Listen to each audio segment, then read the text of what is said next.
கற்பூரம் கொளுத்துறாங்க சார், தேவடுன்றாங்க இவரை. அர்ஜுன் சார் கன்னடா, எத்தனை பேர் கன்னடக்காரங்க இருக்காங்க, நானே கன்னடம். குடும்பத்தை முதல்ல ஒழுங்கா போய் பாரு, அதுக்கப்புறம் எங்களுக்கு அட்வைஸ் பண்ண வரலாம் அப்படின்ற மாதிரி கருத்துக்கள்லாம் வைக்க. ஃபேஸ்புக்கில் இருக்கிறவன் நம்மளை வந்துட்டு யாருன்னே தெரியாத ஒருத்தர் நம்மளை கமெண்ட் அடிக்கிறதுக்கு என்ன ரைட்ஸ் இருக்கு? உங்கள் ப்ரெசன்ஸ் இல்லாமல் வீடியோவில் சும்மா வந்து தூத்துக்குடி மக்கள் இருந்தால் அந்த இறந்தவங்கள பாதி பேர் அவர் ரசிகராக இருக்க மாட்டாங்களா? விஜய் டிவி எந்த கிடையாது. உங்களை ஒரு ப்ரொமோஷன் நீங்கள் பண்ணிக்கிறதுக்காக பண்ணுறதோ சிஸ்டம் சரியில்லைன்னு இன்னும் சார் கன்ஃபியூஸில் தான் இருக்காரு. கமல் சார் வேற, ரஜினி சார் வேற. ரஜினி சார் கூப்பிட்டு எனக்கு அந்த வாய்ப்பு கொடுக்கல. கலாப்படம் நம்ம சேனல் தான் வாங்கியிருக்காங்க.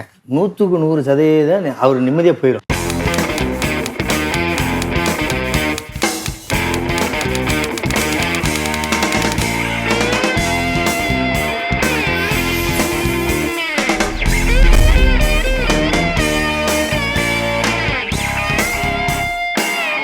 வணக்கம் ஆதன் மீடியா நேயர்களே. இன்று நம்முடன் இணைந்திருக்கும் சினிமா பிரபலம், அதாவது பாலாஜின்ற பேரு கடந்த ஒரு மாதமா சர்ச்சையா சமூக ஊடகங்கள்ல வந்துட்டு இருக்கு. ஒன்று ஆர்ஜே பாலாஜி, இன்னொன்று தாடி பாலாஜி.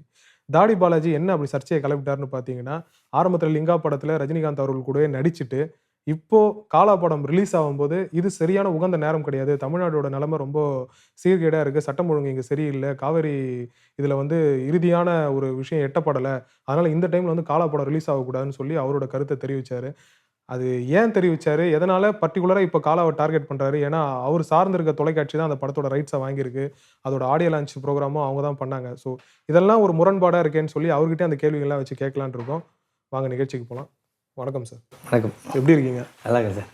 வந்து ரீசெண்டாக இந்த காலாவை பற்றின நீங்கள் பேசின அந்த ஒரு ஆடியோ கொஞ்சம் வைரலாக போச்சு. அது என்ன விஷயம், ஏன் காலாவை திடீர்னு எதிர்க்கிறதுக்கான காரணம்? இல்லை, காலாவை எதிர்க்கணுங்கிறது என்னுடைய நோக்கமே கிடையாது. என்னை பொறுத்த வரைக்கும் என்னென்னா, இப்போ தலைவர் வந்துட்டு தலைவரோட ரசிகர் தான் நான். ஒரு ரசிகர் யாரும் இல்லாமல் இருக்க முடியாது. என்னென்னு கேட்டிங்கன்னா, அந்த காவேரி பிரச்சனை அப்படின்னும் போது இவர் கொஞ்சம் இன்ட்ரெஸ்ட் எடுத்து பர்சனலாக இது பண்ணி பேசிக்கலாம்.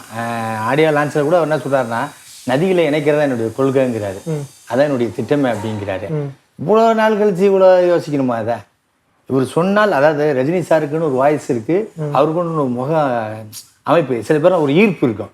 அப்படி இருக்கும்போது எனக்கு தெரிஞ்சு இவர் இன்வால்வ் ஆனார்னால் இது ஒன்றுமேலாம் போடும், புஷ்னு போடும் இந்த மேட்ரு. இது நீங்கள் சொல்கிறது வந்து ஒரு ரசிக மனப்பான்மையில் ஓகேன்னு சொல்லலாம். ஆனால் ப்ராக்டிக்கலாக நடக்கும்போது பார்த்தீங்கன்னா அவர் எந்த ஒரு பதவியிலையும் கிடையாது, அவர் வந்து எந்த ஒரு கட்சிக்கும் தலைவரும் கிடையாது, அவர்கிட்ட எம்பி சீட்டோ எம்எல்ஏ சொல்றாரு, ஆரம்பிக்க தான் போறாரு. பட் அவருக்கு எதுவுமே கிடையாது இப்போதைக்கு. அவர் ஒரு நடிகர், இப்போதைக்கு அந்த மன்றம் மட்டும் இது பண்ணிட்டு இருக்காரு. அவரால் எப்படி நீங்க அவர் ஹீரோவா பாக்குறீங்களா, கடவுளா பாக்குறீங்களா? நான் ஒரு ஹீரோவா தான் பாக்குறேன். இல்ல, நிறைய பேர் கடவுளா தான் பாக்குறாங்க சார் அவரை. அவர் சொல்லி யார்கிட்டயும் நீங்க வந்து என்ன கடவுளா பாருங்க, என்ன கேளுங்க, அவரே உங்க குடும்பத்தை பாருங்க தானே எல்லாத்தையுமே சொல்றாரு. குடும்பத்தை பாரு சொல்றாரு சார். ஒரு பக்கம் அவர் சொன்னாலும் சில பேர் செஞ்சுட்டு தானே இருக்காங்க. சில பேருக்கு அவங்க பர்த்டேவே என்னன்னு தெரியாது சார். டிசம்பர் 12 போயிடுறாங்களே. இப்போ நான் தான் சொல்ல வரேன், அவர் யாரையும் பண்ண சொல்ல, நம்ம ஒரு இன்ட்ரெஸ்ட் எடுத்து ஈடுபாடு எடுத்து ரசிகர்கள் பண்றதுனால நம்ம கேட்கறதெல்லாம் அவர் பண்ணி கொடுக்குற இடத்துல அவர் இல்லை. அவர் ஒரு நடிகரா, நீங்க இந்த மாதிரி நடிகை தலைவா, அந்த மாதிரி நடிகை தலைவா சார், எதுவுமே அதுல இன்ட்ரெஸ்ட் இல்லை, எனக்கு எதுவுமே வேணாம், என்ன விட்டுருங்க அப்படின்றாரு. அப்ப நீங்களா ஏன் அடுத்த முதல்வரே போஸ்டர் அடிக்கிறீங்க? அது ரசிகர்கள் அவங்க மன்றமா மாறின அப்புறம் அடிக்கிறாங்க. அதுக்கு முன்னாடிலேருந்தே அவர் கூப்பிட்டு இருக்காங்க, அவரும் வரேன்னு சொல்லிட்டு இருந்தாரு, இன்னைக்கு வராரு. ஸோ இன்னும் வரவே இல்லை. அவர் வந்து ஒரு அதிகார பொறுப்புல இல்லாத போது அவர் எப்படி சார் நீங்க போய் கேட்கலாம்? நான் எதிர்பார்க்குறேன் சார். ஏன்னா இப்போ நீங்க கடவுள் வந்துட்டு சிலையா இருக்குது, டெய்லி போய் கும்பிடுறோம், அந்த சிலை நமக்கு என்ன பண்ண போகுதுன்னு நமக்கு தெரியாது. பட் நம்ம ஆத்த ஒரு திருப்திக்காக சிலையை கும்பிடுறோம், சரி ஏதோ ஒன்று நல்ல நடக்க போகுது அப்படின்னு தான் போகிறோம், ஓகேவா? அப்படி இருக்கும்போது இவரே நிறைய பேர் கடவுளா நினைக்கிறாங்க சார், கடவுளாவே பாக்குறாங்க. நான் என் கண்ணதுக்க பார்த்தேன் சார், லிங்கா படம் போது கற்பூரம் கொளுத்துறாங்க சார், தேவடுன்றாங்க இவரை. ஃபிலிம் சீட்ல தேவடுன்னு கத்துறாங்க எல்லாருமே. அவரை இவரும் எந்திரிச்சு கும்பிடுறாரு, எல்லாரையும் இது பண்றாரு. நான் என்ன கேட்கறேன்னா, ஒரு சாமிங்கிறது சிலை தான், நம்ம அது உயிரோட இருக்கா இல்லையா நமக்கு தெரியல, ஆனா கும்பிட்டு போறோமா இல்லையா? பிள்ளையார் சிலையை பார்த்தா கும்பிடுறோம், முருகர் சிலையை பார்த்தா கும்பிடுறோம், கோயிலுக்கு போகும்போது எல்லாம் கும்பிடுறோம் சார். ஆனா அங்க சாமி இருக்கா இல்லையா நமக்கு தெரியாது. ஆனா அது ஒரு கல்லுன்னு நினைச்சுக்கிட்டு இருக்குமே தவிர நம்ம நம்பிக்கை சரி நமக்கு ஏதாவது நல்லது பண்ணாதான்னு சொல்லிட்டு. அப்படி இருக்கும்போது இவரை இவ்வளவு தூரம் பண்றாங்க, நினைத்தால் மனசு இருந்தால் இவர் கட்டாயம் பேசலாம் சார். இல்லை, இது எனக்கு இன்னொரு விஷயமா போடுது. நீங்க சார்ந்திருக்க, இப்போ நீங்க பிரசன்ட்ல வேலை செஞ்சிருக்க டிவி தான் வந்து காலாவோட ரைட்ஸை வாங்கியிருக்காங்கன்னு வச்சுக்கிட்டா, இது ஒரு ப்ரொமோஷன் டெக்னிக்கோ? நீங்க இப்படி எதிர்க்கிற மாதிரி பண்ணி காலா படம், ஏன்னா ப்ரொமோஷன் தேவையில்ல, அவர் ரஜினிகாந்த் இந்த மாதிரி உங்களை ஒரு ப்ரொமோஷன் நீங்க பண்ணிக்கிறதுக்காக பண்றதோ? இல்ல, எனக்கு ப்ரொமோஷனே தேவையில்லை. அப்படி பார்க்க போனா என்னுடைய விஷயத்து நிறைய ப்ரொமோஷன் நான் பண்ணிக்கலாம், எனக்கு தேவையே கிடையாது. அந்த முடிஞ்சதுல வந்துட்டோம், போராடி வந்தாச்சு, இன்னைக்கு வெளியே போனா இத்தனை பேருக்கு நம்மளுக்கு தெரியுது. இதுக்கப்புறம் எனக்கு ப்ரொமோஷன் வந்து நான் என்ன பண்ண போறேன்? நான் கேட்கறது என்னன்னா, காலா படம் வந்து விஜய் டிவி தான் எடுக்க போகுதுங்கிறது நிச்சயமாக எனக்கு தெரியாது. ஓகேங்களா? அப்படி எடுத்திருந்தால் கூட ஐயோ எடுத்திருக்காங்களே அப்படின்னு சொல்லிட்டு நான் அங்கே வேலை செய்கிற ஒரு ஒரு ஊழியன் தான் விஜய் டிவியில். விஜய் டிவி எந்த கிடையாது, விஜய் ஒரு ஸ்டார் குரூப். அவங்க அதை வாங்கியிருக்காங்கன்னா அது பிஸ்னஸ் ரீதியா. இதில் வந்துட்டு நான் காலை பற்றி நான் தனி ஒரு மனிதனாக தான் பேசுகிறேன். அந்த இன்டர்வியூலேயே நல்லா நோட் பண்ணி பாருங்க, என் மனசில் பட்ட கருத்தை தான் நான் சொல்லியிருக்கேன்னு சொன்னேனே தவிர யாரோ சொல்லிவிட்டு நான் சொன்னேன் அப்படின்னு சொல்லவே இல்லை. திடீர்னு அந்த காலா டக்குன்னு ரிலீஸ் ஆகிற டைம்ல ஒரே ஒரு விஷயம் கேட்குறேன் சார். நான் என்ன சொல்ல வரேன், காவேரிக்காக இவ்வளோ நாள் வெயிட் பண்ணி உட்காந்துருக்கேன் சார். ஜனங்க ஏதோ ஒன்று வரும், நம்பிக்கை வரும் அப்படின்னு சொல்லிட்டு வெயிட் பண்ணுறாங்க சார். தண்ணி பிரச்சனை எவ்வளோ பெரிய பிரச்சனைன்றது சூப்பர் ஸ்டார் அவர்களுக்கே தெரியும். அப்படி இருக்கும்போது நான் கேட்குற ஒரே ஒரு கேள்வி என்னன்னு கேட்டிங்கன்னா, இந்த காவேரி இதுக்காக இவ்வளோ நாள் வெயிட் பண்ணுவாங்க, நம்ம சூப்பர் ஸ்டார் ரஜினி சார் படத்துக்காக காலாக்காக வெயிட் பண்ணுறதுனால என்ன குடிமுடிவு போகும்போது தான் கேட்குறேன். இப்போ அந்த காவேரி மேனேஜ்மெண்ட் அதாவது நீங்கள் சொல்கிற மாதிரி பார்த்தா கூட இப்போ படங்களே ரிலீஸ் ஆகுது இல்லைன்றீங்களா? எவ்வளோ படங்கள் ரிலீஸ் ஆகுது, வெற்றிகரமாக ஓடி நிறைய படம் ரிலீஸ் ஆகுது. ஆனால் அதில் இருக்கிறவங்க இந்த காவிரி பிரச்சனைக்காக சவுண்ட் கொடுத்த சரித்திரமே கிடையாது. இல்லையா, கொடுத்தவங்க கூட படம்லாம் ரிலீஸ் ஆயிருக்கு. இப்போ ஜிவி பிரகாஷோட செமன்ற படம் கூட ரிலீஸ் ஆயிருக்கு. அவரும் காவிரிக்காக குரல் கொடுத்தவர் தான். கரெக்ட் சார் இருக்கு. ஆனால் யார் சொன்னால் இது வந்து ரீச் ஆகும்னு ஒரு விஷயம் இருக்குல்ல. இப்போ எப்படி சொல்ல வரீங்க, காவிரி மேனேஜ்மெண்ட் போர்டு அவங்க உச்சநீதிமன்றம் கொடுத்த தீர்ப்பை அமல்படுத்தி அந்த வாரியெல்லாம் அமைச்ச அப்புறம் காலா ரிலீஸ் ஆகணுன்றீங்க, அதான் உங்க கருத்தா? ஒரு நல்ல விஷயம் நடந்த பிறகு எதுவும் பண்ணலாம் சார், அவ்வளவுதான் சார். இல்ல நல்ல விஷயம் நீங்க என்ன சொல்ல வரீங்கன்னா புரிஞ்சுக்கலாம் இல்லையா? மெயினான பிரச்சனை இந்த காவிரி பிரச்சனை இருக்குல்ல சார். இது முடிஞ்ச இதுல முழு மூச்சா இருந்து ஒரு இது பண்ண பிறகு பண்ணா இன்னும் அவருக்கு தான் சார் மரியாதை கூடும். சூப்பர் ஸ்டார்ன்றவர் இன்னைக்கு எங்கேயோ இருக்காரு, இன்னும் நம்ம வந்து மனசுல அவர் வந்து ரொம்ப இதா இருக்கிறதுக்கு வந்து இந்த ஒரு பிரச்சனை அவர் ஏதாவது ஒரு பேசணும்ல சார். இது வரைக்கும் அவர் என்ன பேசுறாரு சார்? இது அவர் தயாரிச்ச படமா இருந்தா பரவாயில்ல. அதே மாதிரி வந்து அதுல அவரும் இப்ப நீங்க சொல்றீங்க இல்ல, நான் விஜய் டிவில ஒரு ஊழியன் தான்ற மாதிரி அவரும் அந்த படத்துல ஒரு கேரக்டர் தான், அவரும் ஒரு மெயின் ரோல், அவ்வளவுதான். தவிர ஒரு ஹீரோ. அது தவிர இதனால பின்னால எவ்வளவு பெரிய வணிகம் இருக்கு, இதுக்கு எவ்வளவு பினான்ஸ் வாங்கியிருப்பாங்க, அதெல்லாம் பாதிக்கப்பட்டு அவங்களும் பாதிக்கப்படுறதுக்கான சூழ்நிலைகள்லாம் இருக்குல்ல. இது ஒரு வணிக ரீதியான படத்தை ரிலீஸே பண்ணக்கூடாதுன்னு நாங்க சொல்லவே இல்லையே. படத்தை ரிலீஸே பண்ண வேணாம்னு நான் சொல்லவே இல்லை சார். நான் என்ன சொல்றேன், ஒரு நல்ல விஷயம் நடக்கட்டும், அதுக்காக ஒரு வாரத்துக்கு பேசினா என்ன ஆயிட போகுது? பேசிட்டு தானே இருக்காரு, இன்னும் முயற்சி எடுக்கணும் சார். ஏதோ ஒரு முயற்சி பத்தலன்றீங்களே. ஒரு பிரஸ் மீட்ல சொல்றாரு, டெஃபினட்டா வந்து உச்சநீதிமன்றம் சொன்ன இது வந்து அவங்க கடைபிடிக்கணும், கொண்டு வரணும். அது கர்நாடகா கண்டிச்சு தானே அவர் பேசிட்டு இருக்காரு ஒரு பிரஸ் மீட்லயும். எனக்கு இன்னும் கொஞ்சம் அவர் முழுமூச்சா இருந்தால் நல்லா இருக்கும் என்னுடைய கருத்து தனி. ஏன்னா சமீபத்துல நீங்க வந்து உங்களோட போட்டோஸ் எல்லாம் பார்க்கும்போது பாத்தீங்கன்னா இப்ப இருக்க அமைச்சரவையில் இருக்கவங்க கூடலாம் போயிட்டு நீங்க சந்திச்சு பேசிட்டு வந்த மாதிரி சில போட்டோஸ் எல்லாம் கூட வருது. ஸோ அங்கிருந்து எதனா ஒரு ட்ரிகர் பாயிண்ட் வருது? அப்படி கிடையாது, அது தொழில். மறுபடியும் நான் சொன்னேன், இப்போ விஜய் டிவி கேட்டீங்க இல்லையா, அது மாதிரி அது என்னுடைய தொழில் போது எனக்கு வந்து என்னன்னா ஒரு கவர்மெண்ட்ல ஒரு இது கொடுக்குறாங்க, ஒரு ஷோ ஒன்று பண்ண சொல்றாங்க. நான் அதை பண்ணும்போது சம்பந்தப்பட்ட ஒரு தேங்க்ஸ் சொல்றதுல தப்பே கிடையாது. மரியாதை நிமித்தமா சமூக ஊடகத்துல பொதுவா ஒரு கருத்து என்னன்னா, இவர் ஏன் இப்படி பேசுறான்னு தெரியுதான்னு சொல்லி பக்கத்திலே நீங்க அந்த அமைச்சரோட இருந்த போட்டோவை எடுத்து போட்டு அப்படி பார்க்க போனா நிறைய பேர் சந்திக்கிறாங்க, அவங்க போட்டோஸ் எல்லாம் கூட தான் வருது. அப்ப நம்ம அப்படி சொல்லிட முடியுமா டக்குன்னு? அப்படி கிடையாது. என்னன்னா மரியாதை நிமித்தமா இப்ப பார்த்தமே தவிர எனக்கு இந்த கட்சியில சேரணும்னா இதுக்கோ இல்லை எந்த இதுவும் கிடையாது. எனக்கு எல்லாமே நியூட்ரல் தான். ஏன்னா நீங்க அண்ணா நகர்ல கூட அந்த வேட்பாளருக்கு பிரச்சாரம் பண்ண அந்த வீடியோக்கள்லாம் கூட இருக்கு. சோ கட்சியில டிஎம்கே வேட்பாளர் எம்கே மோகனுக்கு நீங்க வந்து பிரச்சாரம் பண்ண அப்படி பார்க்க போனா நீங்க எவ்வளவு நடிகர்கள் எத்தனை பேருக்கு போறாங்க பிரச்சாரத்துக்கு நீங்க பார்த்திருப்பீங்க. இல்ல அவங்க கட்சி ரீதியா அந்த கட்சி இல்லாமல் நிறைய பேர் போறாங்க, கட்சி இல்லாமல் நிறைய பேர் போறாங்க. ஒரு நாளைக்கு இவ்வளவு பேமெண்ட்னு வாங்குறாங்க, எல்லாம் பண்றாங்க. இல்ல என்ன விஷயம்னு கேட்டீங்கன்னா சார், யார் போனால் வேல்யூபிளா இருக்குன்றது அவங்க தான் டிசைட் பண்ணும். பாலாஜி வந்து நமக்கு பிரச்சாரம் பண்றாரு அப்படின்னா சரி ஓகே அப்படின்னு அவங்க மனசுக்கு தோணுமே தவிர இவனை கூப்பிட்டு நம்மளா பண்ண சொல்லுவோம் அப்படின்லாம் ஒன்றுமே கிடையாது சார். நம்மளா போய் கேட்கறது கிடையாது. அதே மாதிரி இன்னொரு கருத்தும் ரஜினி ரசிகர்கள் வைக்கிறாங்க. நீங்க அந்த ஸ்டேட்மெண்ட் அந்த ஆடியோ வந்த உடனே அதை வச்சு நிறைய வீடியோ மீம்லாம் கூட வந்திருக்கு.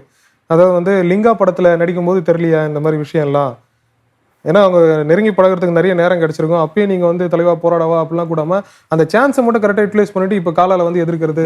சான்ஸை யூட்டிலைஸ் பண்ணிட்டுனா சார், அந்த சான்ஸ் வந்து ரஜினி சார் கூப்பிட்டு எனக்கு அந்த வாய்ப்பு கொடுக்கல. கேஎஸ் ரவிக்குமார்ன்ற ஒரு இயக்குனர் நான் நிறைய தடவை அவர்கிட்ட சான்ஸ் கேட்டு திடீர்னு தான் எனக்கு இந்த வாய்ப்பு வந்துச்சு. அதுவாக வந்தது தான், எதுவும் அதுவாக வந்தது. இதே பார்த்தீங்கன்னா சூப்பர் ஸ்டார் தான் நடிக்கிறாங்க. அதில் அவருக்கு ஃப்ரெண்டாக நான் சந்தானம் கருணாகரன் எல்லாம் நடிக்கணும்னு வச்சுங்களேன். அப்போ லீச்சர் பேர் அவர் ஆன்மீகத்தை பற்றி தான் நிறைய பேசுவார். கட்சி ஆரம்பிச்சு இது பண்ண போறேன்னு சொல்றாரு சார். அப்போ டைரக்டாவே உட்காந்து இதுக்கு ஒரு தீர்வு காணி இது பண்ணலாம் சார். யாரும் பண்ண எப்படி சார் நீங்க சொல்றது வந்து கட்சி ஆரம்பிக்க போறாரு. ஓகே, அது வரைக்கும் புரியுது. அதுக்கப்புறம் என்ன பண்ணோன்றீங்க? அவரு ஒரு இடத்துலயும் கட்சி ஆரம்பிக்கிறதுக்கு முன்னாடில இருந்தே அவர் சொல்லிட்டு தான் இருக்காரு, கண்டிச்சுட்டு தான் இருக்காரு. உச்சநீதிமன்ற தீர்ப்பை மதிக்காது, ரொம்ப தப்பான விஷயம்ன்ற அளவுக்கு சொல்றாரு. கர்நாடகாவையும் ஒரு நிறைய இடத்துல சொல்றாரு, இந்த போர்டு வந்து வைக்கணுன்ற அளவுக்கு எவ்வளோ விஷயம் சொல்றாரு. பட் அதெல்லாம் விட்டுட்டு அவர் பண்ணுன்றீங்களே, என்ன பண்ணும் அதை சொல்லுங்க. இன்னும் ஸ்ட்ராங்கா பேசணும் சார். அவர் ஸ்ட்ராங்னா எப்படி சொல்றீங்க? வேர்மூட்டமா பேசுறாரு, இது பண்றாரு. நீங்க படம் மாதிரி எதிர்பார்க்கீங்களா? அங்க டைரக்டா போய் ஃபைட் பண்ற மாதிரி அந்த மாதிரி கிடையாது சார். அந்த மாதிரி தான் நம்ம ரஜினி சார் வந்துட்டு ஏன்னா நீங்க சொல்றது ஒரு ரசிக மனப்பான்மையில ஓகே சார். பிராக்டிகலா நடக்கும்போது என்ன பண்ணலாம்? ஒரு ஒரு பிராக்டிகலா என்ன பண்ணலாம்? இப்ப கமல் சார் கட்சி ஆரம்பிச்சு இப்ப அந்த காவேரிக்காக அகில ஒரு கூட்டத்தை இது பண்ணி எல்லாரையும் போய் மீட் பண்றாரு, எல்லாம் பண்றாரு. அந்த மாதிரி முயற்சியில இவரே இருப்பல, இவரா இண்டிவிஜுவலா ஒரு கருத்து கொடுக்குறாரு சார். எனக்கு ஸ்ட்ராங்கானது எல்லாரும் சேர்ந்து சார், ஒரே ஒரு ஆள்ல போராட்டம் தான் சார் கஷ்டம். யாரும் இவர் கூப்பிட்டா வராம இருப்பாங்களா சார்? உட்காந்து பேசுவோம், இது என்ன பேசுவோம்னு இவர் அழைப்புக்காக வெயிட் பண்ண நிறைய பேர் இருக்காங்க. அப்படி இருக்கும்போது அழைப்புக்காக வெயிட் பண்ற நடிகர்களா இல்ல கட்சி தலைவர்களா? கட்சி தலைவரே இருக்காங்க சார். வாங்க உட்காந்து பேசி இது என்னன்னு. இப்ப வந்து அனைத்து கட்சி கூட்டம் கூட்டினாங்க, எல்லாரையும் போய் தான் அழைச்சாங்க. அதுல எத்தனை பேர் வந்தாங்க நீங்களும் பாத்தீங்கல்ல? எல்லாரும் வந்து இல்லையா? இது சில பேர் ஈகோ ப்ராப்ளமா இருக்கலாம். ஏன்னா இவருக்கு நடக்காதுன்னு என்ன, இவருக்கு நடக்காதுன்னு என்ன சாத்தியம்? அப்படி பாத்தீங்கன்னா கமல் சார் வேற, ரஜினி சார் வேற. இவருடைய கொள்கை வேற, அவருடைய கொள்கை வேற. ஃப்ரெண்டா இருக்கலாம், கொள்கை வேற. அப்படின்னும் போது இவர் ரஜினி சார் வந்துட்டு கூப்பிட்டு உட்காந்து பேசி இது என்ன பண்ணலாம், சார்ட் பண்ணலாம்னா நிச்சயம் வெற்றி கிடைக்கும் சார். நானே சொல்றேன், நடைமுறை நடக்கும்ன்றீங்க. 100% நடக்கும் சார். ரஜினி சார் முடியும் சார். நான் மறுபடியும் அதான் சொல்றேன், இவர் நினைத்தால் முடியும் சார். நினைத்தால் முடியும், சாலிடா முடியும் அவரால். அவர் இதை நீங்க எதிர்த்து சொல்றீங்களா இல்ல ஆதரிச்சு பேச தலைவான்றீங்களா? பேசுங்கன்ற, அதாவது வந்து என்னன்றதை பேசுங்க. பேசிட்டு எல்லாரையும் கூட்டி பேசி ஒரு முடிவு எடுங்க. அந்த முடிவு எடுத்த அப்புறம் காலா படம் ரிலீஸ் பண்ணிக்கலான்றீங்க? எனக்கு தெரிஞ்சு ஓகே தான், பண்ணிக்கலாம். அப்படிதான் பண்ணணுன்றீங்க. இப்போ ஒரு விஷயம் எடுத்துங்க, நான் ஏன் இது பேசினேன் அப்படின்னா, நடுவில் பார்த்தீங்கன்னா ரஜினி சாரை பற்றி யாருன்னே தெரியாது நமக்கு, பப்ளிக்கு யாருன்னே தெரியாது. அவருடைய ரசிகரா இல்லை வந்து கோவத்தில் பேசுகிறா என்ன தெரியாது. அவ்வளோ பேச்சு பேசினார் சார். நான் மூஞ்சி மாதிரி தெரியாதனா நம்மளை பேசலாம் சார், ஓகேங்களா? அப்படி இருக்கும்போது இதை வாயை மூடணும் அப்படின்னாலே இவர் தலைவர் ஏதாவது பேசணும். தலைவரே அதுக்காக ஒரு விளக்கம் கூட சொல்லிருக்காரு. இந்த மாதிரி இந்த தவளை கதை நீங்க கேட்டிருக்கீங்களா? அவர் சொல்றது, எனக்கு ஆக்கப்பூர்வமான செயலான அரசியல் ப்ரொடக்டிவான விஷயம் தான் தேவை. இந்த மாதிரி நிறைய பேர் பேசலாம், நான் காதில் வாங்க மாட்டேன், எனக்கு ப்ரொடக்டிவா பண்ணி காமிப்பேன்னு சொல்றாரு. சிஸ்டம் சரியில்லைன்னாருல தலைவர் சொன்ன, சிஸ்டம் சரியில்லைன்னாரு. நான் என்ன சொன்னேன், சிஸ்டம் சரியில்லையா என்ன உட்கார வச்சு பாருங்க, என்ன அவனோட கட்சி ஆரம்பிக்கலாம். இந்த கட்சி ஆரம்பிக்கிறதுலேயே அவர் எவ்வளோ டிலே ஆகுது பாருங்க சாருக்கு. டிலே ஆகல, அவர் தான் ஆரம்பிக்க போறேன்ட்டாருங்க சார். மண்டபத்தில் எல்லா ரசிகரோட போட்டோ எடுத்தாரு சார். அதுக்கப்புறம் இப்போ இந்த காலா ஆடியோ லான்ச்சுக்கு அப்புறம் ஆலோசனை கூட்டம் நடத்தினாரு சார். நான் என்ன சொல்ல வரேன் சார், இன்னும் சார் கன்ஃபியூஷன் தான் இருக்காரு, கட்சி குழப்பத்தில் தான் இருக்காரு. ஆரம்பிக்க மாட்டாருன்றீங்களா? ஆரம்பிக்க மாட்டாருன்னு சொல்ல, ஆரம்பிச்சா நல்லா இருக்குன்னு தான் எல்லாரும் சொல்றாங்க. இன்னொன்று என்னன்னா, இது ஒரு விஷயம் சார், என்ன சொல்றேன்னா, இந்தந்த வேலை இவங்க செய்யும் போது அதோடைய கஷ்டம் நமக்கு தெரியும் சார். இன்னும் நிறைய பேர் கமெண்ட் அடிச்சிடறோம், இது சரியில்லை அது சரியில்லைன்னு சொல்லிடுறோம். நீங்க அவங்க பாயிண்ட் ஆஃப் வியூல உட்காந்து பார்த்தா சார், அந்த சீட்ல உட்காந்து பார்த்தா அந்த கஷ்டம் நமக்கு தெரியும். இந்த முதல்வன் படம் மாதிரி 1 hour ஒரு நாள் உட்காந்தா தெரியும் நமக்கு. ஸோ அவருக்கு அரசியலுக்கு வந்தால் நிறைய கஷ்டங்கள் இருக்குன்றீங்க? 100% அவர் நிம்மதியாக போயிடும். இப்போ ஆல்ரெடி வந்துட்டு அவர் ஏன் இப்படி ப்ரெஷரில் இருக்காரு சார். ஒன்றுமே இல்லை, பாலாஜிக்கே இருக்குதுன்னு வச்சிங்களேன். அவருக்கு ப்ரெஷர் கண்டிப்பாக இருக்குன்னு வச்சுங்க. இந்த சூழ்நிலையில் இவர் போனாலும் இன்னும் அவருக்கு வந்துட்டு ரொம்ப ப்ரெஷர் தான் ஜாஸ்தியாகும். சரி, அப்போ இவ்வளோ நலம் விரும்பியா ப்ரெஷர் ஜாஸ்தியாகும்னு சொல்றீங்க. இந்த பக்கம் வந்து காவேரி மேனேஜ்மெண்ட் போர்டுக்கு அந்த இம்ப்ளிமெண்ட் பண்றதுக்கு முடிவெடு தலைவான்றீங்க. எந்த ஸ்டாண்டை நான் எடுத்துக்கிறது உங்ககிட்ட இருந்து? கட்சி ஆரம்பிச்சால் என்னென்ன பிரச்சனைகள் இருக்கு என்ன இருக்குன்றது அவர் பர்சனலாகவே தெரியும். என்னோட எக்ஸ்பீரியன்ஸான இதனால அவர் நல்லாவே தெரியும். அத்தனை தலைவர்களையும் பார்த்துருக்காரு, எல்லாமே தெரியும். நான் என்ன சொல்லுறேன், கட்சி ஆரம்பித்த பிறகு ஸ்ட்ராங்காக அந்த காவேரி இதுக்காக அவர் இறங்கிட்டாருன்னா அவரோட சேர்ந்து நான் இறங்குறதுக்கு ரெடியாகிறேன். போராட நான் அவர் கூட ஜாயின் பண்ணி பண்ணுறது ரெடியாக. இதுவே ஒரு முன்னுக்கு பின் முரணா இருக்குல்ல சார்? கட்சி ஆரம்பிச்சா எக்கச்சக்க பிரச்சனை இருக்குன்னு நீங்க தான் சொன்னீங்க. அவர் வர்றதே கன்ஃபியூஷன்ல இருக்காரு, நீங்க தான் சொன்னீங்க. இல்ல, கன்ஃபியூஷனும் நீங்க தான் சொன்னீங்க. அதான் சார், கட்சி ஆரம்பிக்கிறதுல பிரச்சனை அப்படின்னா ஒரே வார்த்தை என்ன கேட்டீங்கன்னா, கட்சி ஆரம்பிச்சாலே வந்துட்டு ஏகப்பட்ட டென்ஷன், பொறுப்புகள் ஜாஸ்தி ஆகும். அது ரைட்டு சார், அது எல்லாருக்கும் தெரிஞ்சு ஜாஸ்தி ஆகும். ஆனா அவர் கன்ஃபியூஷன்ல இருக்காரு கட்சி ஆரம்பிக்கிறதுலே அப்படின்னு சொல்றீங்க. மூணாவது விஷயம் என்ன சொல்றீங்கன்னா, அவர் வந்து பேசணும் பண்ண முடியுமா அப்படின்றது யோசிக்கணும். இதுவே நான் தானே சொல்றேன், இதுவே அவர் யோசனை பண்ணி தானே இப்ப இது பண்றாரு. சரி, அப்படி யோசனை பண்ணி பேசுறவர்கிட்ட இல்ல நீங்க வந்து பயங்கரமா இறங்கணும், தீவிரமா இறங்கணும் அப்படின்னு நீங்க சொல்றதுல என்ன ஒரு நியாயம் இருக்கு? அவர் ரொம்ப சேஃபா யோசனை பண்ணி பேசுறாரு, நீங்க தான் சொல்றீங்க. பட் அப்படி பேசுறவர்கிட்ட நீங்க வந்து பண்ணோம் சார், காவேரி மேனேஜ்மெண்ட்காக எதனா பண்ணோம், இம்ப்ளிமெண்ட் பண்ணோன்றதுல என்ன நியாயம் இருக்குன்னு நான் கேட்கிறேன். சார் அர்ஜுன் சார் கன்னடக்காரர் எத்தனை பேர் கன்னடக்காரங்க இருக்காங்க. நானே கன்னடம் தான், மதுரை கன்னடம் தான் எனக்கு இருக்கு சார். அப்படி இருக்கும்போது இத்தனை பேர் இருக்கும்போது இவரை மட்டும் ஏன் சார் இன்சஸ்ட் பண்ணி சொல்றோம்? இவர் சொன்னா நடக்கும்ன்ற காரணத்துக்கு தான் சார் சொல்றோம். ஒரு நம்பிக்கை, ரஜினி என்றால் ஒரு நம்பிக்கை, அவ்வளவுதான். அவர்கிட்ட போனா ப்ராப்ளம் சால்வ் ஆகும் அப்படின்றது தான் நம்பிக்கை. இப்ப இத்தனை பேர் வந்து அவங்க கட்சியில சேர்றாங்களே ஒரே ஒரு அந்த முகத்துக்காக மட்டுமே ஒழிய வேற எதுக்காக இல்லை சார். சூப்பர் ஸ்டார் அப்படின்ற ஒரே ஒரு அந்த முகத்துக்காக தான் இத்தனை பேரும் போய் சேர்றது, இது பண்றது, அங்கங்க வந்து ஃபார்ம் ஃபில்அப் பண்ணி தர எல்லாம் பண்றாங்க சார். இல்ல தனுஷ் கூட அன்னைக்கு மேடையில ஒண்ணு சொன்னாரு. அதாவது வந்து பெரிய ஆள் ஆகுறது வந்து ஒண்ணு கஷ்டப்பட்டு நஷ்டப்பட்டு முன்னேறி வேலை செஞ்சு பெரிய ஆளவங்க, அவங்கள வந்து கமெண்ட் பண்ணி பெரிய ஆளவங்க. அந்த ரெண்டாவது டார்கெட் பண்ற மாதிரி நீங்க பேசுறது அது ஒத்து போதும். சில பேர் பண்றாங்க. இப்போ ரெகுலரா உங்க கூட மீடியால இருக்க நண்பர்களே வந்து பாத்தீங்கன்னா நிறைய பேர் ரஜினி சாரோட அந்த கருத்துக்களை எதுவுமே உடனே அவர் சொன்ன உடனே எடுத்து போஸ்ட் போடுறது, அது கமெண்ட் பண்றது நிறைய பேர் சார். நிறைய பேர் போஸ்ட் போடுறாங்க, கமெண்ட் போடுறாங்க சார். பட் நான் டேரக்டர்ல பேசுறேன், நமக்கு எந்த இதுவும் கிடையாது. என்ன இருக்கு போகுது, டேரக்டா தானே பேசுறேன். அப்போ நீங்க போன்ல வந்து இதை சொன்னதை டைரக்டா உங்களால போய் அப்பாயின்மெண்ட் வாங்கி அவரை பார்க்க முடியும், ஏன் அவர் டைரக்டா பார்த்து நீங்க இந்த விஷயத்த சொல்ல? நீங்க பாக்குறது ரொம்ப பெரிய விஷயம் இல்ல. 2-3 வாட்டி நம்ம பார்க்கணும்னு நினைச்சேன் சார். அப்ப நான் காவேரி பிரச்சனை இதுக்காகவே இல்லை, ஏன்னா அவர் கூட நடிச்சிருக்கீங்க, நல்லா பார்க்கணும்னு நினைச்சேன், பேசணும்னு நினைச்சேன். ஆனால் அது முடியாத காரியம் சார். நீங்க ஷூட்டிங்ல இருக்கும்போது அவர் கூட பாக்குறீங்க தெரியுமா, அவ்வளவுதான். அதுக்கப்புறம் நீங்க ட்ரை பண்ணி முடியாம போச்சா இல்ல வந்து நீங்க ட்ரையே பண்ணாம? ட்ரை பண்ண 2 வாட்டி ட்ரை பண்ணேன். பட் இந்த இதுக்கான அப்பாயின்மெண்ட் கிடைக்கல, நம்ம பார்க்க முடியல. அதனாலதான் போன்ல சொன்னீங்களோ? அந்த போன்ல ஜெனரலா எனக்கு பட்டுச்சு சார். பட்டு விஷயத்த நான் சொன்னேன், இப்போ இது தேவையாங்க அப்படின்றது நான் ஓப்பனா பேசுனதா. இதுல ரஜினிகாந்த் சார் பண்ணவே இல்லை. எந்த படமும் வரக்கூடாதுன்னு சொல்லியிருந்தீங்கன்னா இன்டர்வியூல இந்த கொஸ்டினை நாங்க வச்சிருக்க மாட்டோம். நீங்க காலம் மட்டும் எந்த படம் ஓடுதுன்னு நினைக்கிறீங்க? இப்போ ரிலீஸ் ஆனதுல எந்த படம் ஓடுதுன்னு நினைக்கிறீங்க சார்? எல்லா படமும் ஓடிட்டு இருந்தா சார், ரிப்போர்ட் வருது. நடிகர் திலகம் படம் பார்க்க வேணா வெளியே ஓடுறாங்க. இரும்பு திரை ஓடலன்றீங்களா? நடிகர் திலகம் ஓடலன்றீங்களா? இரும்பு திரையே நீங்க பாத்துக்க எப்படின்னு நீங்க பார்த்துருப்பீங்கன்னு நினைக்கிறேன். நடிகர் சங்க தலைவர் அப்படின்ற ஒரு பொறுப்பு ஏற்றுக்கிட்டால் நம்ம வேலையை பார்க்குறேன் சார். அதுக்கப்புறம் நான் அந்த எலெக்ஷனில் போய் நிற்கிறேன், அந்த வேலையை பார்க்குறேன்னா என்ன அர்த்தம்? நமக்கு புரியவே இல்லை. ஒண்ணு சார், வந்து நீங்க ரஜினிகாந்த் மேல இம்ப்ளிமெண்ட் பண்ண மாட்டீங்க. நடிகர்னு வந்துட்டீங்க, நடிச்சுட்டு கரெக்டா அதுல நல்ல நல்ல படங்கள்லாம் கொடுத்து எங்களை திருப்தி பண்ணாம ஏன் வந்து அவர் காவிரிக்கு முடிவு எடுக்கணும், இந்த மாதிரி முடிவு எடுக்கணும் நீங்க கேட்கற மாதிரி சார் இங்க முரண்படுது இல்ல சார்? இப்ப விஷால் வரவேனா ரஜினிகாந்த் விஷால் சார் வந்துட்டு ஒரு ஸ்டேட்மெண்ட் கொடுக்குறாருன்னா அது எந்த அளவுக்கு எடுபடும் நினைக்கிறீங்க? அவர் ஒரு நடிகர் சார், பிரதர் நடிச்சிருக்கிறேன். என்னன்னு கேட்டா அவரு சொன்னால் எந்த அளவுக்கு இது இம்ப்ளிமெண்ட் ஆகும்னு நினைக்கிறீங்க? அவே இதை பத்தி பேசணும்னா அவர் மட்டும்தான் பேசணும் சார். சார் மட்டும் பேசினாதான் சார் நடக்கும். அதுதான் சார் நான் கேட்கறேன், ஏன் வந்து காவேரி பிரச்சனை வந்தாலே அவரை டார்கெட் பண்ணி போறீங்க எல்லாரும்ன்றதுதான் கேள்வி சார். ஒரு ரீசன் என்ன, இவர் வந்துட்டு ஒரு விஷயத்த சொன்னால் அது நடக்கும்ன்ற ஒரு நம்பிக்கை தான் சார். சொல்லிட்டு தானே சார் இருக்காரு. இல்ல சார், இன்னும் அவரால் முடிஞ்ச அளவுக்கு சொல்லிட்டு தானே சார். இல்ல தலைவர் இன்னும் கொஞ்சம் ரசிகர்கள் எல்லாமே சொல்றாங்களே சார், அவரால் முடிஞ்ச வரைக்கும் பண்ணிட்டு தான் இருக்காரு. அவர் நதிகளை இணைப்போம்ன்றதுக்கு முன்னாடியே அவர் அந்த காசு கொடுத்ததா இருக்கட்டும், நிறைய விஷயங்கள் அவர் பண்ணிட்டு தானே இருக்காரு. இதுக்கு மேல என்ன பண்ணுன்றீங்க? ஆட்சியில இருக்கவங்க கிட்ட கேட்கறத ஏன் வந்து ஒரு கட்சி ஆரம்பிக்காத நடிகர் கிட்ட எல்லாரும் சேர்ந்து கேட்டுறீங்க? பொதுமக்கள் சார் இவங்களால முடியலன்ற சில விஷயத்தினால்தான் அவர்கிட்ட கேட்கறான். இல்ல நாங்க ஏன் கேட்க போறோம் அவர்கிட்ட? இல்ல இப்ப எல்லா ஸ்டேட்லயும் வந்து பிரச்சனைகள் இருக்கு, எல்லாமே அவங்க ஆட்சியாளர்கிட்ட கேட்பாங்களா இல்ல அங்க இருக்க உயர்ந்த நடிகர் கிட்ட, ஃபர்ஸ்ட்ல இருக்க நடிகர் கிட்ட போய் கேட்பாங்களா? யாரால முடியுமோ அவங்க தான் கேட்பாங்க. ஆட்சியாளர் விட மேலுன்றீங்க? யாரால முடியுமோ அவங்க தான் கேட்பாங்க. சூப்பர் ஸ்டார் என்ற ஒரு வந்து காது கொடுத்து வாங்குறாரு. அவர் சொல்ல ஒரு ஈர்ப்பு தான் சார். சார் சொன்னால் நடக்கும். சாருடைய ஒரு முக ஈர்ப்பு தான், வேற எதுவுமே கிடையாது சார். ஏன்னா 21 நாள் நான் கூட வந்திருக்கிறேன் சார். அப்பெல்லாம் இதை பத்தி ஏன் கேட்கலன்ற ஒரு கேள்வியும் இருக்குல்ல? அப்ப எனக்கு இது எனக்கு அவர்கிட்ட இதை பத்தி கேட்கணும்லாம் ஒண்ணு தோணவே இல்லை. இல்ல அப்போ இந்த மாதிரி பேசணும்னு தோணலையா? அரசியல் ரேஞ்சே பேச மாட்டாரு சார். பேசினாலும் அந்த சீனை பத்தி பேசுவாங்க, அதுக்கப்புறம் ஆன்மீக பத்தி தான் நிறைய பேசுவாங்க. அதுல ரமண மகரிஷி பத்தி எல்லாம் நான் அவர்கிட்ட டிஸ்கஸ் பண்ணியிருக்கிறேன், பேசியிருக்கிறேன்.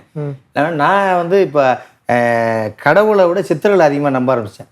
என்னுடைய இதுல 8 மாத கால இதுல பாத்தீங்கன்னா நிறைய சித்தர்கள் உடைய ஸ்தலங்களுக்கு போய் இது பண்ணிட்டு வர்றேன். நீங்க அந்த ஆடியோ வெளியிட்ட அப்புறமே வந்து பாத்தீங்கன்னா அவங்க ரசிக மன்றத்தை சார்ந்தவங்க அந்த குடும்பத்தை முதல்ல ஒழுங்கா போய் பாரு, அதுக்கப்புறம் எங்களுக்கு அட்வைஸ் பண்ண வரலாம் அப்படின்ற மாதிரி கருத்துக்கள்லாம் வைக்கிறாங்க. அதாவது ஒரு விஷயம் என்னன்னு கேட்டீங்கன்னா சார், இப்ப இந்த எனக்கு பிடிக்காத ஒரு விஷயம் ஃபேஸ்புக் தான் சார். ஃபேஸ்புக்ல என்னன்னு கேட்டீங்கன்னா மூஞ்சி முகர் தெரியாதவன் நம்ம கமெண்ட் சொல்றான். ரஜினி சாரியே அதான் நான் சொன்னேன். சாரியே அவர் யார் என்னன்னு தெரியாம ஒருத்தர் இல்ல என்ன அவர் வந்து கரெக்டான ஸ்டாண்ட் எடுத்துட்டாருல அப்படி பேசும்போது வந்து பாத்தீங்கன்னா அந்த தவளை கதை சொல்லிட்டு ரசிகர்களுக்கும் அந்த கதையை ஃபாலோ இவங்களுக்கும் அதே வார்த்தை, இது என் ஃபேமிலி மேட்ரு, நாங்க ஒண்ணா சேர்றோம், எங்க ஃபேமிலி மேட்ரு இது. எங்க ஃபேமிலி மேட்ரு பேசுறதுக்கு உங்களுக்கு எந்த விதமான ரைட்ஸும் கிடையாது. நீ ஃபேஸ்புக் அப்படின்றதுல அதிகமா சீரழிச்சு நாசமா பொறுத்து பண்ணுங்க தான் சார். யாருன்னே தெரியாது நமக்கு. ஒரு ரெக்வஸ்ட் கொடுக்குறான், அவன் எங்க இருக்கிறான் ஏதா இருக்கான்னு தெரியாது. உங்க தனிநபர் அனுபவமா சொல்றீங்களா? ஜென்ரலாகவே சார். இப்போ ஜென்ரலாக காலைல போனீங்கனால வழியில் பார்க்கலாம், நோண்டினே தான் போகுது. சஸ்பெண்ட் தெரிஞ்சுக்கு அது கூட தெரியல, இதில் பூந்து அதில் வந்தது வேக் சார் மாதிரி நோண்டினே தான் போகுது ஃபோனு. 24 hours அப்பா கூட பைக்கில் போகுது, அதுவும் நோண்டி தான் போகுது ஃபோனு.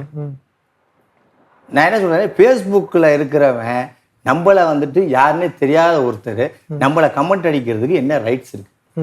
அவங்கள கொடுக்குறாங்க கமெண்ட்ஸ் நம்மளன்னா அதை நீங்கள் ஏற்றுக்கிட்டீங்கன்னா ஒன்று. இப்போ தவளை கதை மாதிரி இந்த கதை வாங்கி அந்த கதை விட்டு போயிட்டே இருக்கணும். ஃபர்ஸ்ட் ஆஃப் ஆல் நம்ம குடும்பத்தை பற்றி பேசுகிறான் இல்லையா, ஃபஸ்ட்டு இவன் குடும்பம் என்ன லெவலில் இருக்குது, இவன் எப்படி இருக்கிறான்னு பார்த்துக்க சொல்லணும் ஃபஸ்ட்டு. இன்னொருத்த குடும்பத்தை உடனே இது ஒரு செலிபிரிட்டி உடைய ஃபேமிலி மேட்டர்னு நீ உள்ள பூந்துரு பேசுற, யாருன்னு தெரியாம தான் பேசுறேன். நீ இன்னொரு கருத்தும் இருக்கு என்னன்னா வந்து இந்த ஃபேமிலி மேட்டர் இந்த போன வருஷம் 2 வருஷமா நடந்த அந்த பிரச்சனைகள்னால இவருக்கு விஜய் டிவில கொஞ்சம் மவுசு குறைஞ்சதுனால இந்த மாதிரி பேசி தன்னை லைமு கொண்டு வராரு. அங்கேயும் உள்ள அப்படின்னா கிடையாது. அப்படி பார்க்க போனா வந்து விஜய் டிவில வந்துட்டு எனக்கு ஒரு படிக்கட்டை ஏற்றி தான் விட்டுருக்காங்க. இல்ல கண்டிப்பா எனக்கு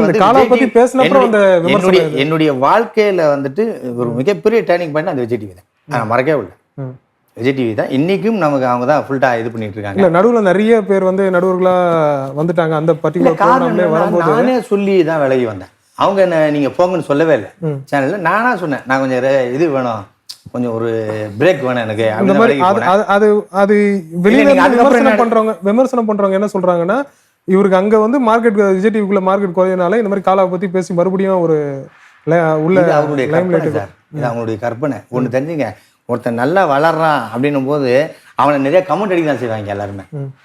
ஓகேங்களா, கமெண்ட் அடிக்க தான் செய்வாங்க. ஆனா ஒரு இது என்ன அப்படி பார்க்க போனா எனக்கு வந்து நிறைய ஜட்ஜஸ் உட்காந்தாங்க. ஃபைனல் என்ன திருப்பி அதே இடத்துக்கு பாலாஜி உட்கார வச்சாங்கல்ல. பாலாஜி திருப்பியும் அதே இடத்துல வந்து உட்காந்தா எல்லாம் பாலாஜியை பற்றி எல்லாமே தெரிஞ்சிருச்சு எல்லாருக்கும். ஹூ இஸ் பாலாஜி கேரக்டர் என்ன அப்படின்னு சொல்லி 4 அடியோடு தெரிய ஆரம்பிச்சிருச்சு நான் வாயை திறக்காத வரைக்கும். மறுபடியும் அதே இடத்துல வந்து உட்காந்தோம். இப்போ மறுபடியும் ஒரு ஷோ கொடுத்துருக்காங்க எனக்கு. மறுபடியும் நானும் மகேஷ் சார் தான் பண்ணுறோம் ஷோவில். இது எங்களுக்குள்ளார இந்த ஃபேமிலி மேட்டர்ன்றது ஒரு கண் திருஷ்டி தான் சார், வேற எதுவுமே கிடையாது. வெறும் கண் திருஷ்டி தான். இப்போ எல்லாம் கூடிய விரைவில் சரியாயிடும். நானும் ஒய்ஃபும் சேர்த்து ஒரு இன்டர்வியூ கொடுப்போம், உங்க இதிலே கொடுக்கலாம். கண்டிப்பா. இன்னொரு விஷயம் என்னன்னா வந்து நிலவரமே தெரியாம இப்போ காவேரி பத்தி பேசுறோம்னா, இப்போ உங்ககிட்டயே நான் ஒரு கேள்வி வைக்கிறேன். இப்போ ட்ரிபுனல் அவங்க அந்த காவேரி மேனேஜ்மெண்ட் போர்டில் என்ன சொல்லிருக்காங்க, அதாவது வந்து தமிழகத்துக்கு எத்தனை டிஎம்சி தண்ணி கொடுப்பாங்க அப்படின்ற விவரமா தெரியுமா? எத்தனை அந்த டிஎம்சி நம்பர்ஸ் எத்தனை எண்ணிக்கைன்னு தெரியுமா? இப்போ ஆல்ரெடி கொடுத்தது கம்மியாக தான் சார் கொடுக்குது. அதான் அந்த நம்பர்ஸ் தெரியுமா? ஏன்னா நீங்க ரஜினிகாந்த் அவர்கள் வந்து இதுக்கு போராடணுன்றீங்க, கண்டிப்பா அதை இன்வால்வ் ஆகி பார்த்துருப்பீங்க. எத்தனை டிஎம்சி நம்மளுக்கு கொடுக்கணும்னு சொல்லி காவேரி மேனேஜ்மெண்ட் போர்டு சொல்லிருக்காங்க. தெரிஞ்சா சொல்லலாம், தெரியலனா கூட பரவாயில்ல. இல்ல அதை பத்தி தெரிஞ்சுக்கணும்னு அவசியமே கிடையாது. நீங்க வந்து அவர்கிட்ட வந்து காவேரியை பத்தி நீங்க தண்ணி இல்லைன்றது மெயின் பிரச்சனை. ஓகேங்களா, தண்ணி அவங்க தரணும் அப்படின்றது சரி, அது எல்லாமே ரைட். ஒரு சின்ன ஒரு இன்ஃபர்மேஷனா தெரியல. இப்போ நம்ம வந்து ரஜினிகாந்த் அவர்கள் வந்து போராடணும், படத்தை நிறுத்தி வைக்கணும், பல கோடி ரூபாய் செலவு பண்ணி எடுத்த படத்தை நிறுத்தி வைக்கணும், அதெல்லாம் சொல்றேன். நீங்க இதெல்லாம் ஏன் பார்க்க மாட்டீங்க? அவருக்கு புள்ளி வருமா தெரியும்ல, எவ்வளவு கொடுக்கணும் அவருக்கு கரெக்டா தெரியும். அப்போ ஓகேவா, அவருக்கு தெரியும். அப்படி இருக்கும்போது எனக்கு இதை பற்றி தெரிஞ்சுக்க வேண்டிய அவசியமே கிடையாது, தேவையும் இல்லை. இன்னொரு ஒரே ஒரு விஷயம் என்ன கேட்டீங்கன்னா, தண்ணி அவசியம்ன்றது எனக்கு தெரியும். அதுக்காக தான் போராடுறேன் மொழியை. எவ்வளவு கொடுக்கணும், என்ன கொடுக்கணும், இதெல்லாம் தெரிஞ்சு எவ்வளவு குறைஞ்சிருக்கு, எவ்வளவு இது அவசியம் இல்லை சார். அப்புறம் ஒரு போராட்டத்தோட முக்கியமே வந்து பாத்தீங்கன்னா அந்த தகவல் தான். அந்த தகவல் சரியா ஒரு போராளியா நான் சொல்றது ஒரே ஒரு விஷயம் என்னன்னு கேட்டீங்கன்னா, தண்ணி அவசியமா இல்லையா, இதுதான் என்னோட கேள்வி. தண்ணி அவசியம் தானே, அது எவ்வளவு குறைக்கப்பட்டிருக்கு, அதை வந்து ஆல்ரெடி எவ்வளவு சொன்னாங்க, எவ்வளவு குறைக்கப்பட்டிருக்கு அப்படின்ற அந்த நீதிமன்ற தீர்ப்புகள்லாம் எதுவுமே தெரியாது. உணர்வு முக்கியமா இல்ல மெஷர்மெண்ட் முக்கியமா? மெஷர்மெண்ட்டும் முக்கியம் இல்லையா? அந்த குறைக்கப்பட்டதுனால தான் உணர்வே எனக்கு தெரிய வேண்டிய அவசியம் இல்லைன்னு சொல்றேன் பிரதர். எனக்கு உணர்வு தான் முக்கியம், அதனால தான் நான் பேசுறேன் ஒழியா இல்லை. அதனால தான் இவ்வளவு தூரம் சூப்பர் ஸ்டாராவிலே ரிக்வஸ்ட் பண்ணி நீங்க பேசுங்க தலைவரே அப்படின்னு சொல்லி நாங்க சொல்றோம் ஒழியா. அதே மாதிரி நீங்க ஃப்ளட்டுக்காக போராடினதெல்லாம் வந்து போட்டோஸ் வீடியோலாம் அப்போ நீங்க அமிச்சிங்க, பார்த்துருக்கேன். ஆனா அங்க ஜல்லிக்கட்டு ப்ரோக்ராம் அங்க ஜல்லிக்கட்டு அங்க நடந்துட்டு இருக்கும்போது மெரினால இங்க விஜய் டிவில போட்ட ப்ரோக்ராம் எல்லாமே பாத்தீங்கன்னா வந்து உங்க கலக பகுதி யாரு, நீங்க மெயினா இருக்க நிறைய ப்ரோக்ராம்ஸ்லாம் வந்துட்டு இருந்தது. ஸோ அதெல்லாம் என்னைக்குன்னா எதிர்த்துருக்கீங்களா? ஏன் அதெல்லாம் போடுறீங்க, அங்கே இவ்வளோ பெரிய பிரச்சனை ஆகிட்டு இருக்கு, ஏன் அந்த டைம்ல இந்த மாதிரி ப்ரோக்ராம்லாம் போட்டுருக்கீங்கன்னு கேட்டிருக்கீங்களா? இது ஆல்ரெடி ஃபிக்ஸ்டு. ஓகேங்களா, ப்ரோக்ராம் எடுத்து டெலிகாஸ்ட் பண்ணுறதுன்றது முன்னாடி எடுத்துருவாங்க, அதுக்கப்புறம் தான் டெலிகாஸ்ட் பண்ணுவாங்க. இவங்க போராட்டம் பண்ணும்போதே நாங்கள் ஷூட் பண்ண மாட்டோம். இல்ல எடுத்தது இதை மாத்திட்டு ஏன் நம்ம அதை ஒரு லைவ் எடுக்கக்கூடாது? ஏன்னா அப்படியே டெம்ப்டா போயிட்டு இருக்க பிரச்சனை. போராட்டத்துக்கு கூட தான் நிறைய பேர் எங்க விஜய் டிவி இதுல வந்து நிறைய பேர் வந்து ஒரு இது போட்டிருந்தோம் வீடியோ போட்டு அது நீங்க செல்ஃபி வீடியோ போட்டுருந்தீங்கனே, பிரேக்ல டிவில போறாங்க. நீங்க சார்ந்து இருக்கிற அந்த பிரேக்ல இல்ல ஒரு பிரேக்லயும் சார் நீங்க நல்லா பாத்தீங்கன்னா தெரியும், ஒரு பிரேக்லயும் டிடி பேசியிருப்பாங்க, கோபி அண்ணா பேசியிருப்பாங்க, நான் பேசியிருப்பேன், மகேஷ் பேசியிருப்பாரு நிறைய விஷயத்த. ஒருத்தர் ஒரு இது அந்த டைம்ல அந்த மீமே பாத்தீங்கன்னா ஊரே அங்க போராட்ட களமா இருக்கு, இங்க பாத்தீங்கன்னா கலக்கு போதியார் ஓடிட்டு இருக்கு பாத்தியா, இந்த ப்ரோக்ராம் ஓடிட்டு இருக்கு பாத்தியா, மீம்கள் நிறைய பரவப்பட்ட டைம் அது. சார் ஒரு வீட்டுல சார் நான் இப்ப சமீபத்தில் பார்த்தேன், ஒரு வீட்டுல ஒரு டெத்து சார், எல்லாம் டெத்து அழுவாங்க, இது பண்ணுவாங்க, போராட்டம் பண்ணுவாங்க, எல்லாம் பண்ணுவாங்க. 4-5 பேர் டிவி பார்த்துக்கிறான் சார் உள்ள. நீ அனுப்பி என்ன பேசுவீங்க அவனை? இங்கே இருக்க நீங்கள் ஓன் அதுன்னு தெரியுமா, என்ன தெரியும்? இப்போ குழந்தைங்களுக்கு அதை பற்றி தெரியுமா சார்? எத்தனை பேர் குழந்தைங்கள பீச்சுக்கு கூப்பிட்டு வந்தாங்க சார் ஜல்லிக்கட்டை பற்றி, ஓகேங்களா? சில பேர் சொல்லி கொடுத்து கூப்பிட்டு வந்திருப்பாங்க, ஜல்லிக்கட்டுனா இதுமான்னு சொல்லி கூப்பிட்டு வந்திருப்பாங்க. எத்தனை குழந்தைங்களுக்கு அதை பற்றி தெரியும்னு நினைக்கிறீங்க? குழந்தைங்களை கேட்கறத விட நீங்கள் ஒரு வளர்ந்த ஒரு அங்கே இருக்க செலிபிரிட்டி, அதனால தான் உங்களை கேட்டேன். போயிட்டு சார் ஒரு விஷயம் நல்லா தெரிஞ்சுங்க, ஜூலிக்கு போனாங்க, ஓகேவா? இப்போ ஜூலிக்கு என்ன பேருனா சும்மா ஒரு இடத்துல கூட்டம் கொண்டு அது போராட்டம் நினச்சி போயிருது. இப்போ போகிறது ஒரு ரீசன் இருந்து போயிட்டு அந்த இடத்துல ப்ராப்பராக பண்ணுறது தான் சார் இது. இப்போ தூத்துக்குடி மேட்டர் எடுத்துக்கிறேங்க, இப்போ எத்தனை பேர் இது நேரில் போய் பார்த்தாங்க, பேசுனாங்க? கமல் சார் அவர் போயிருக்காங்க, ரஜினிகாந்த் அவர்கள் வீடியோ விட்டுருக்காங்க, நேரில் போடல 144 போட்டிருக்காங்க சார். ஜனநாயகத்தை சார் எப்படி சொல்றீங்கன்னு சொன்னீங்க 144. இப்போ சார் போனால் அங்கேயே தடுத்து நிறுத்துவீங்களா? எங்கிட்ட உள்ள போகக்கூடாதுன்னு அவரை அவரு சட்டத்தை மதிக்கிறவரா சார்? ஒரே ஒரு சட்டத்தை மதிக்கிற மனுஷனை மதிங்க சார். சட்டம் வேணான்றீங்க? சட்டம் எதுவும் போகுது சார், சட்டம்ன்றது சட்டம் மாதிரி கைட்டு போட்டு அவன் என்னென்ன பண்ணி போயினுக்கிறான் சார். இப்போ நீங்க போவீங்களா? இந்த பாருங்க எத்தனை பேர் செத்துருக்காங்க. இது நீங்க சட்டம் பார்ப்பீங்களா, அந்த மனுஷனை போய் பார்ப்பீங்களா? நான் இன்னைக்கே நாளைக்கே போறேன் சார், நேரடியாக போறேன், தடையும் மீறி போறீங்க சார். என்ன சார் மனுஷன் சார், இறந்து போறீங்க, அந்த ஃபேமிலி போய் பார்க்கல என்ன ஆயிட போகுது? நான் இதே இதுல நம்ம குடும்பத்தை சேர்ந்த யாரா தான் நீங்க போக மாட்டீங்களாங்க? இப்போ நீங்க யாரை கேட்குறீங்கன்னா ரஜினிகாந்த் அவர்கள் போகாத வருத்தமா கேட்குறீங்க? நான் ஜென்ரலாக கேட்குறேன் சார். கலைத்துறை எல்லாமே வந்து வீடியோவில் போறாங்க, ட்விட்டரில் போறாங்க, இதெல்லாம் எத்தனை பேர் படிப்பானுங்கன்னு நினைக்கிறீங்க? உங்களுடைய ப்ரெசன்ஸ் இருந்தால் தான் சார் அதில் உங்களுக்கு ஒரு மனத்து நிம்மதியாக இருக்கும். உங்கள் ப்ரெசன்ஸ் எல்லாமே வீடியோவில் சும்மா வந்து தூத்துக்குடி மக்கள் இருந்தால் அந்த வால்பேப்பர்லேயும் இதுலேயும் போட்டால் ஓகேவா சார்? தடையும் மீறி எத்தனை பேர் போகிறாங்க சார், நிறைய பேர் போகிறாங்க, பார்க்குறாங்க, இது பண்ணுறாங்க, எல்லாம் பண்ணுறாங்க. நான் என்ன சொல்ல வரேன் சார், யார் ஒருத்தர் அதிகமாக லவ் பண்ணுறாங்களோ அவங்க வந்து தங்களை பார்க்கலேன்னு ஒரு ஆதங்கம் நிச்சயமாக இருக்குமா இருக்காதா? நான் ஏற்கனவே ஒரு வாட்டி இந்த காலா படம் இதுக்கே நான் பேசும்போது நான் சொல்லியிருக்கேன், நம்ம கிடைச்ச மிகப்பெரிய வரப்பிரசாதமே இந்த நடிகர்களுக்கு வந்து நம்ம யாருன்னு தெரியாது, ஓகேங்களா? நம்ம என்ன கேரக்டர்னு தெரியாது, எதுவும் தெரியாது. ஆனால் நம்மளையும் ரசிப்பான் ஒருத்தன், நம்மளோட கடவுள் ரேஞ்சுக்கு பார்ப்பான். நமக்கு இப்படி ஒரு கிஃப்ட் கொடுத்துருக்கும் போது நம்ம அதை ஏன் வந்துட்டு ப்ராப்பரான இதில் யூஸ் பண்ணிக்கூடாதுன்னு தான் நான் கேட்குறேன். ஒன்று மேலே விஷயத்துக்கு யூஸ் பண்ணி என்ன பண்ண போறீங்க? இப்போ இது நீங்கள் சட்டமாக இதான்னு கேட்டீங்க. என்னை பொறுத்த மனிதாபிமானம் தான் சார் முக்கியம். போய் பார்க்கறதுனால நான் குறைச்சி போட போகிறேன். ஏன் இதில் இறந்தவங்கள பாதி பேர் அவர் ரசிகராக இருக்க மாட்டாங்களா? நீங்கள் ரஜினிகாந்த் அவர்களை சொல்கிறீங்களா? நல்லா கேட்குறீங்க. ஒரு ஆளுகள் சொல்லிட்டு நீங்கள் செத்தவங்களுக்கு நம்ம வந்து வீட்டுக்கு எவ்வளோன்னு கொடுத்துட்டா முடிஞ்சு பேசா சார்? உயிர் சார் திரும்பி கொடுக்க முடியுமா? என்ன குருவியா காக்காவா? சமீபத்தில் நீங்கள் தமிழ்நாடு அரசுக்காக ஏதோ ஒரு ப்ரோக்ராம் பண்ணுறீங்க, நிகழ்ச்சி பண்ணுங்க, அங்கே அமைச்சர்கள்லாம் பார்த்தீங்களா இந்த கேள்விலாம் கேட்டிங்களா, இந்த மாதிரி நடந்துட்டு இருக்கு, இதெல்லாம் கேட்க மாட்டீங்களா அப்படின்னு?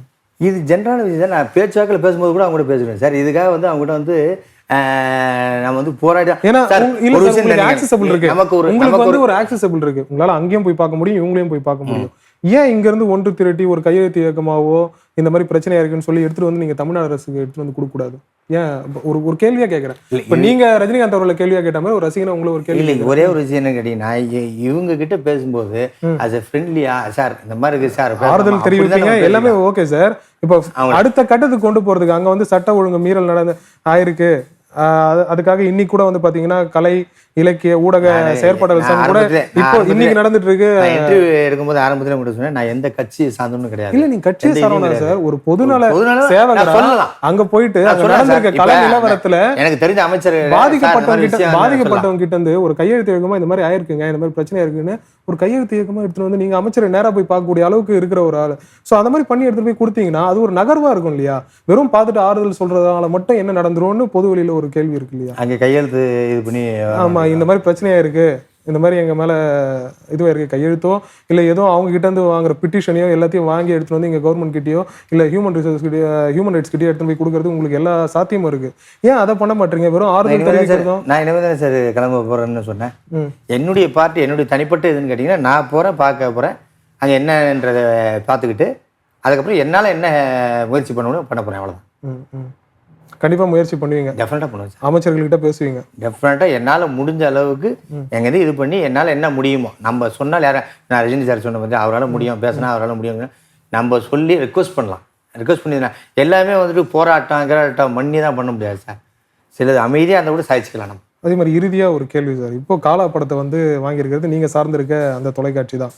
ஸோ காலா படம் ரிலீஸ் ஆகிறதுக்கு அதுவும் நல்லது நடந்த அப்புறம் தான் ரிலீஸ் ஆகணும், காவேரி தண்ணி வந்த அப்புறம் தான், அந்த ஒரு ஒரு உணர்ச்சினால நீங்க இல்ல காலா படத்தை நீங்க வாங்கினீங்கன்னா நீங்க வந்து வேலையை செய்ய மாட்டேன்னு சொல்ற அளவுக்கு உங்களுக்கு அந்த ஒரு இது இருக்கா, நிலைப்பாடு இருக்கா? விஜய் டிவியில் காலாப்படம் நம்ம சேனல் தான் வாங்கியிருக்காங்க. நம்ம சேனல் தான் வாங்கியிருக்காங்க காலாப்படம். இப்போ நான் என்ன சொல்றீங்க, காலாப்படத்தை நீங்கள் வாங்கினா நான் விஜய் டிவி விட்டு வெளியே போறேன் அப்படின்ற மாதிரி ஒரு உணர்ச்சியை சொல்ல முடியும். ஏன்னா ரஜினி ரசிகர்கள் அதுதான் கருத்தா வச்சாங்க. அது அவ்வளோ மானரோஷமா இருக்க இவரு, ரஜினிகாந்த் அவர்களை கேள்வி கேட்கிற இவரு, அப்போ அவ்வளவு உணர்ச்சியா இருக்கவரு வேலையை விட்டு வந்துடலாமே, வந்துட்டு பொதுவாகவே இதுவாக ரஜினிகாந்த் சாருடைய படத்தை வந்துட்டு நம்ம சேனல் வாங்கியிருக்கோம். அது பிஸ்னஸ் ரீதியாக அவங்க வாங்கியிருக்கிறது. நம்ம அங்கே ஒரு வேலை செய்கிறவன் தான் நம்ம, ஓகேங்களா? நம்ம வேலை செய்கிறவன் தான் வழிய எனக்கு பட்ட நிறைய பேருக்கு இருக்குது சார், தைரியமாக பேசுறதுக்கு எவனும் இல்லை சார். உங்கள் சேனல் பின்னாலே நிறைய பேர் இருக்காங்கன்னு வச்சுங்களேன்.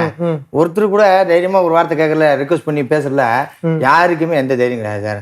108 விஷயத்த பின்னாடி பேசுவாங்க, டேரெக்டாக பேசுவோம். நம்ம எதுவுமே சொல்லவே இல்லையா சார், நீங்கள் பேசுனா நல்லா இருக்கு சார், கொஞ்சம் பாருங்கள் அப்படின்றது நம்ம சொல்கிறது தான் நம்ம கருத்து. இப்பயும் நான் சொல்கிறேன், இது என்னுடைய தனிப்பட்ட கருத்தை வழிய மற்றவங்க கேட்குறாங்க கேட்கல அப்படின்றத பற்றி கவலையே கிடையாது. எனக்கு இது பட்டுச்சு அப்படின்னா நான் இது செய்கிறேன், அவ்வளோதான், வேறு எதுவுமே இல்லை. ரொம்ப நன்றி சார் எங்கள் தளத்துக்கு வந்ததுக்கு.